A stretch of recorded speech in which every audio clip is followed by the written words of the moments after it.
सिंध महाउस जे सॾ ते गजू ऐं ॻाढ़ो जे शहरनि में अफ़गाननि खे नेकाली ॾियारण लाइ एहतिजाजी रैलियूं कढियूं वयूं।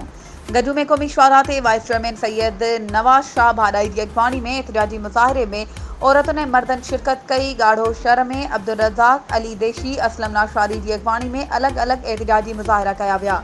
एहतिजाजी मुज़ाहिरनि खे ख़िताब कंदे अॻवाननि चयो त हुक्मरान अफ़गाननि खे सिंध मां कढण लाइ संजीदा न आहिनि, जंहिं सबबि सिंध धारियुनि जे अताब हेठि आहे। सिंध में पुलिस अफ़गाननि खे गिरफ़्तार करे रिश्वत एवज़ आज़ादु करे रही आहे। अफ़गाननि जी नेकाली लाइ वरितल उपाउ नाकाफ़ी आहिनि, जंहिं ते सिंध परस्तनि खे ॻणती आहे। असां मुतालबो था करियूं त अफ़गाननि ऐं ॿियनि धारियुनि खे फ़ौरन वापसि कढियो वञे, छो त उहे मईशियत ते बार आहिनि ऐं डेमोग्राफी लाइ संगीन ख़तरो आहिनि। अफ़गानिस्तान पुरअमन ऐं तरक़ी पज़ीर थी रहियो आहे।